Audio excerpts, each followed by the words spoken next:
Hello friends, in this video we are going to see how to propagate Kalanchoe Tomentosa or Panda plant from leaves.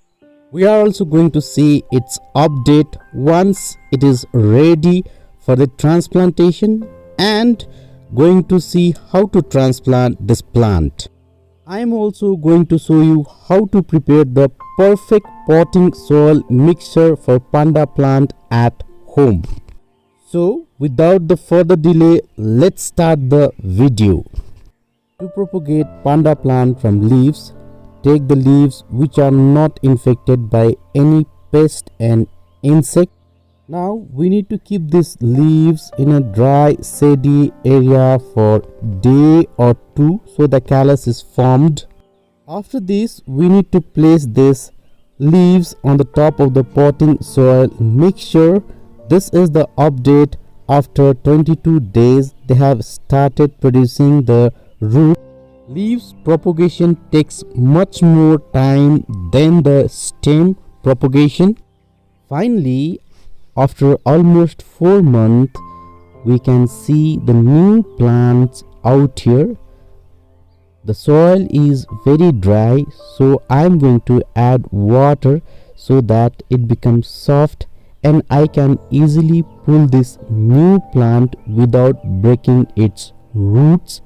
Today I am going to transplant this plant in a new potting mixer. Now we are going to see how to prepare the potting mixer for Panda plant at home.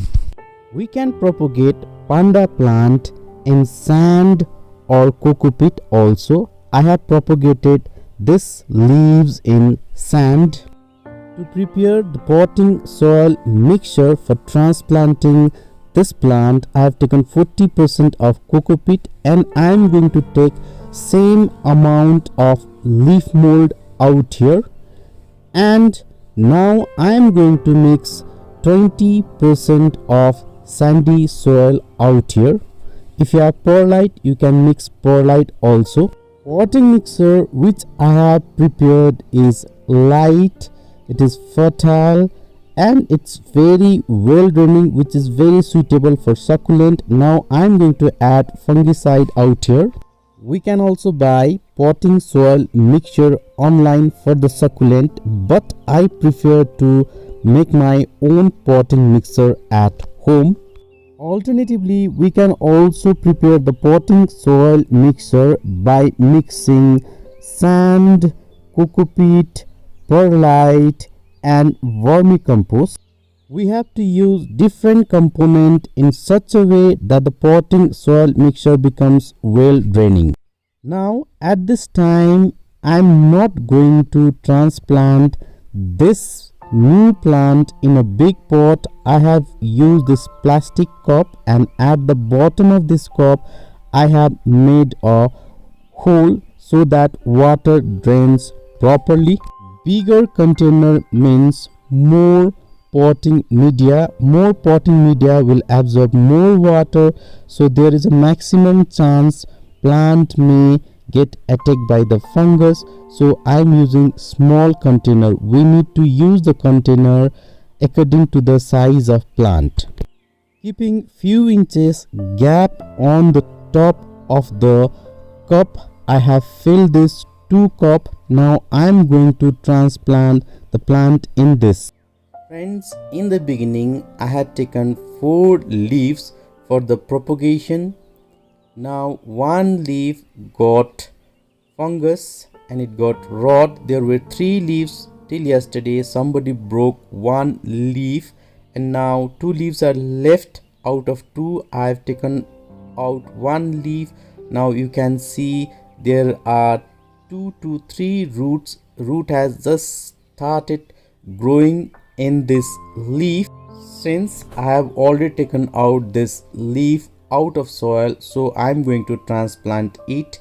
Now in second leaf we can see the new shoots and it has grown quite well.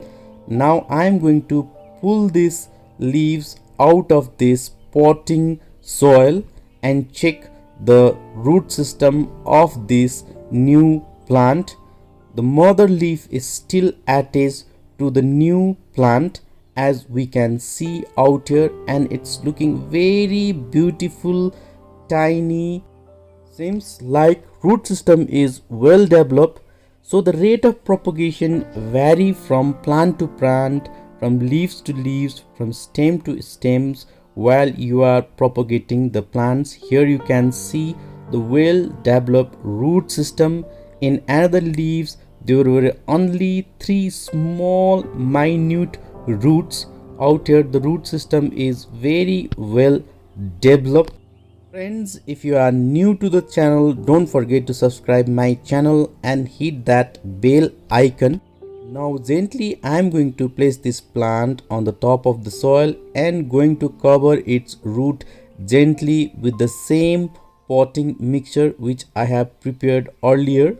At this time roots are very tiny and delicate, so we need to be little bit careful while pulling out the plant and while inserting the plant inside the soil. It's better not to damage the root system so that the plant does not goes in shock. Friends, I've finished transplanting this new plant. Now I'm going to water it gently and then going to place it in a dry shady area where it gets enough indirect light.